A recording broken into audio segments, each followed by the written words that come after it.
Bismillahirrahmanirrahim. Assalamualaikum warahmatullahi wabarakatuh.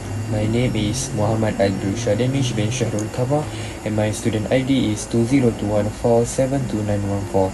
Today, my Group 4, would like to present about education policy. Education is like a mandatory thing for every human being. With education, we can add knowledge, find high income jobs, and have different standards to those who do not have an education. To make a success of a country's education system, transparent policies must be put in place to ensure that the education system runs effectively. In Malaysia, education is a continual attempt to enhance an individual's potential as a whole and integrated to build a healthy and harmonious person, intellectually, spiritually, emotionally, and physically based on faith and allegiance to God. To implement a policy, there are many challenges ahead and need to be overcome wisely through the construction of a good strategy. In our review, we will discuss in more detail about the education policy in Malaysia. Hi and Assalamualaikum warahmatullahi wabarakatuh. My name is Muhammad Haris bin Hisham with matrix number 2021-206-454.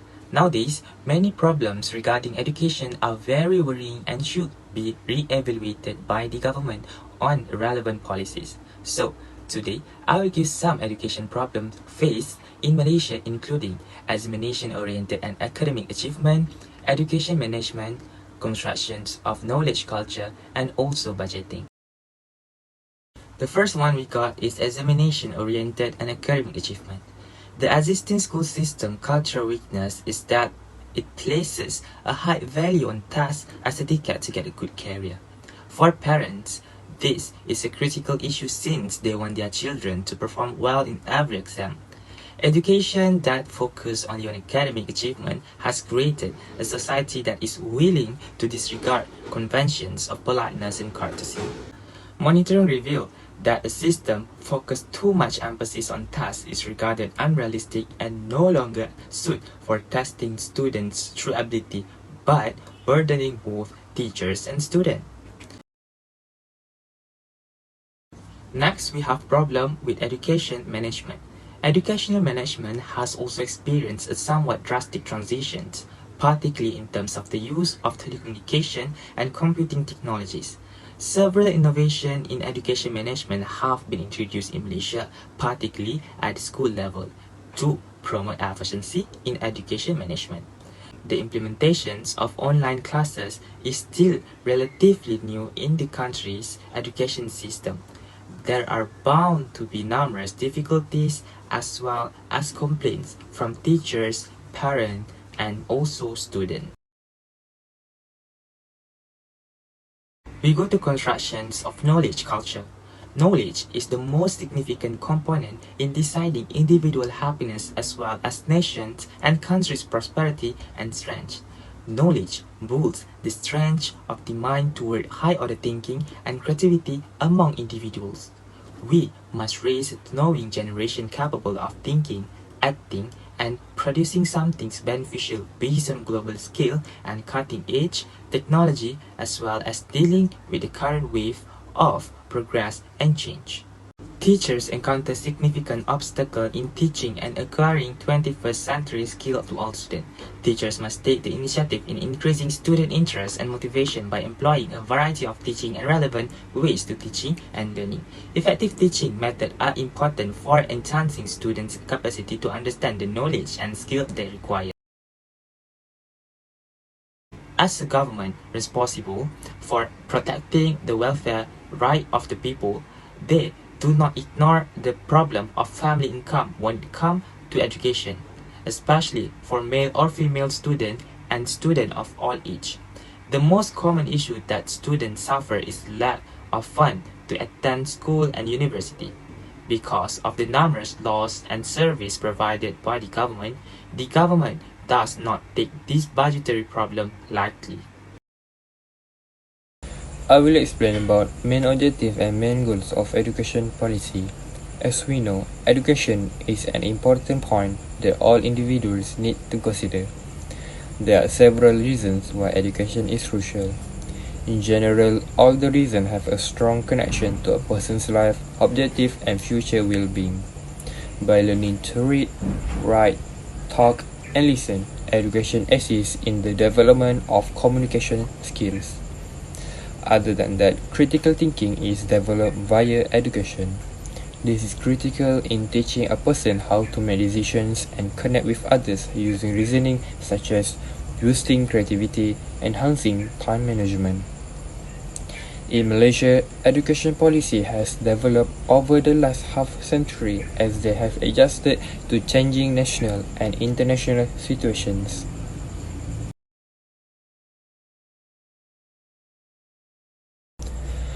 Without wasting any more time, I will proceed to the first objective of the education policy, which is building a national identity. This objective was chosen during the first phase of the education policy, which is on the day of independence until affirmative action under the new economic policy in 1971 was introduced. The result report, published just before independence in 1956, and the Rahman Talib report published in 1961 marked the beginning of the first phase. According to the result report, this would be accomplished through a standardized curriculum for both elementary and secondary schools with Malay and English as obligatory courses. The ultimate goal of education policy in this country must to bring children of all races together under a national education system in which the national language, which is Malay language, is the principal medium of teaching. It was said. The employment of Malay as a medium of education was also emphasized in the Rahman Talib report. These two reports serve as the foundation for the Education Act of 1961, which saw the creation of a national education system in which secondary schools may only use English or Malay as a language of teaching.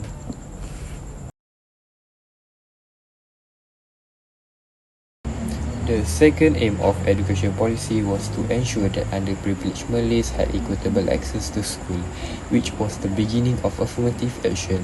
Tuition prices were waived for Malays at English medium schools, however, tuition fees were not waived for Malay medium institutions. Most government scholarships went to Malays who were able to get easy access to state college because of this scholarship. This second objective is detected while in the second phase, where in this phase it is dominated by the launch and implementation of the new economic policy. The adoption of the NEP did not imply a complete abandonment of the use of language in the construction of national identity. The government hoped that by switching English schools to Malay language schools, it would foster shared experiences in elite development using Malay linguistic and cultural symbols. I will explain the third and final objective for the education policy, which is represented a more competitive educational style. The third phase, which began in 1960, indicated a more competitive approach to education and was timed to coincide with the unveiling of then Prime Minister Mahathir Mohamad's Vision 2020, which aimed to make Malaysia a high-income country by 2020. To this purpose, much emphasis is placed on the use of education to develop human capital to achieve a knowledge economy. This emphasis on competitiveness appears to necessitate a reduction in affirmative action. As a result, meritocracy in education received at least little attention. The enactment of the Private Higher Education Act, which recognized private post-secondary education for the first time, assuaged non-Malay concerns about their lack of access to state universities. Following that, the government declared its intention to transform Malaysia into a worldwide education hub. However, it is important to recall that this policy is a reaction to the enormous number of students graduating from secondary school that public institutions were unable to accommodate. Assalamualaikum, my name is Muhammad Rohaza bin Roslan and my matrix number is 2021461012. Today I will talk about actors in creation of educational policy. Actors in creation of the educational policy. Actors mean any individual or group that is directly or indirectly, formally or informally associated with or impacted by the policy process at any point is referred to as a policy actor. Governments, enterprise, NGOs, civil society groups and communities as well as people can be included. These are some of the actors in the question of the educational policy. The first one is Ministry of Education.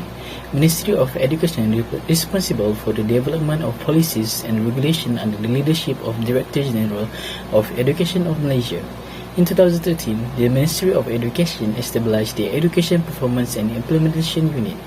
The Education Performance and Implementation Unit's major duty is to help, support, and fulfill the Ministry of Education goals for education.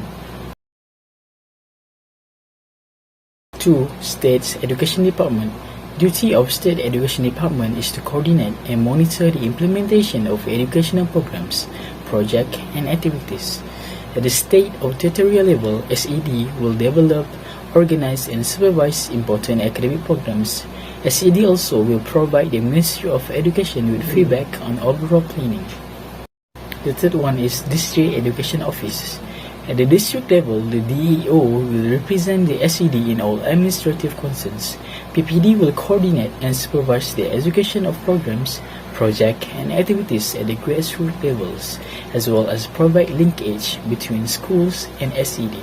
The DEO will work to enhance the district academic and co-curricular performance. And lastly is primary and secondary school. The majority of policy modifications were implemented in schools and classrooms. The engagement of stakeholders, particularly teachers, may improve the policy's chance of success. Even in a centralized education system, professional ownership of the reform agenda is required for effective education. Principal and head teachers are in charge of professional and administrative leadership. My name is Muhammad Faris Hafizi bin Marihan. My ID number is 2021 85 25 and 62. Today, I will present to you about the implementation of education policy.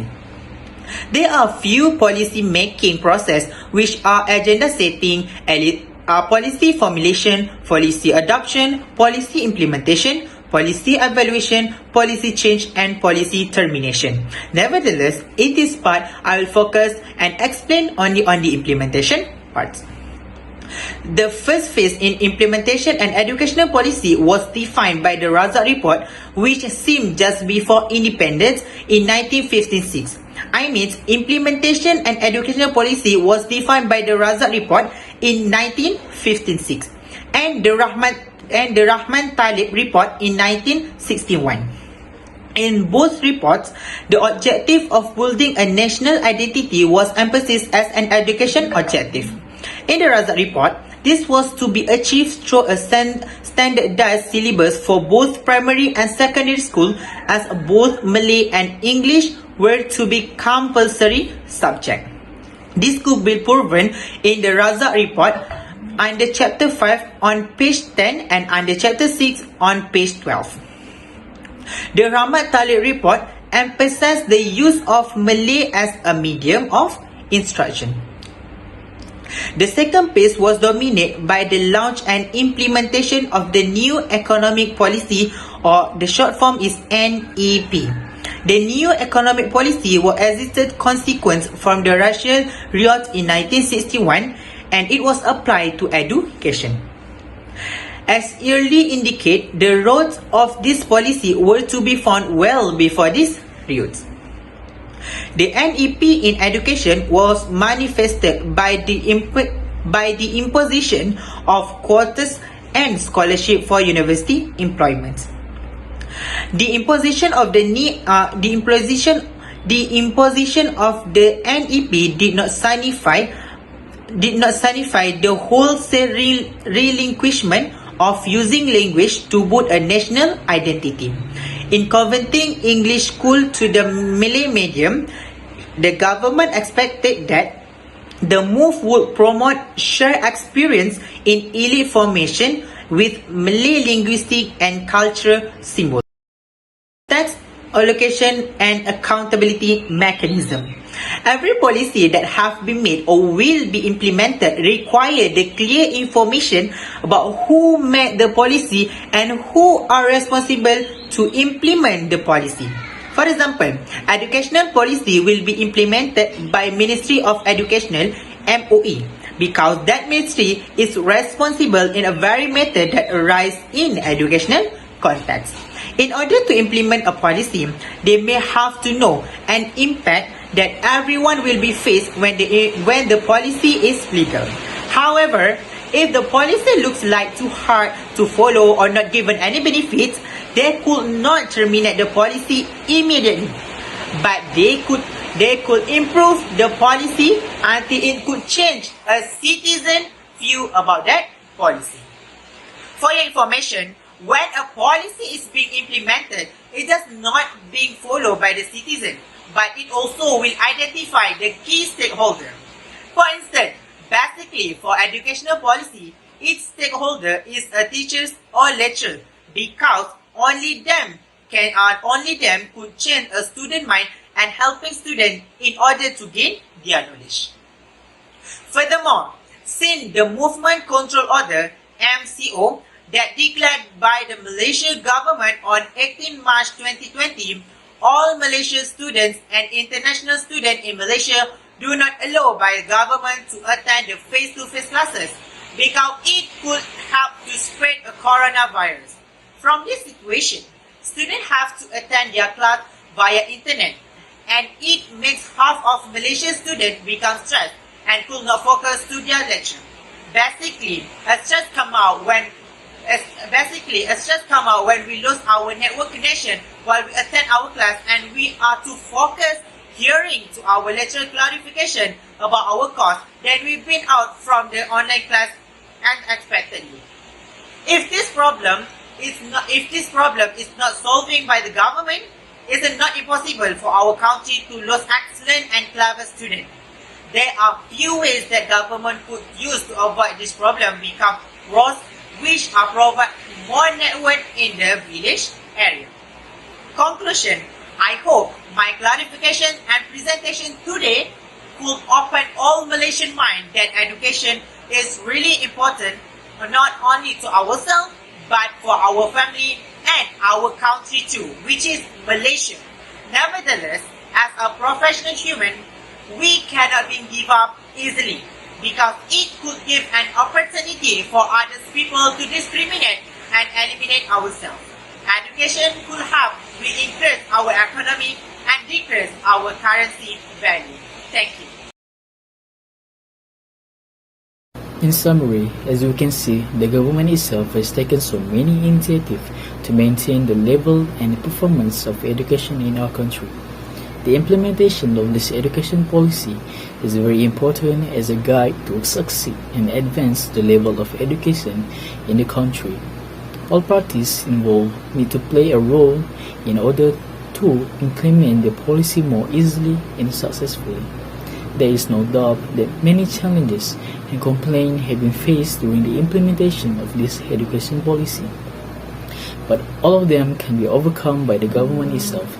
Malaysia is a government that is very responsible and always look after the welfare of the people as well as the country's economy.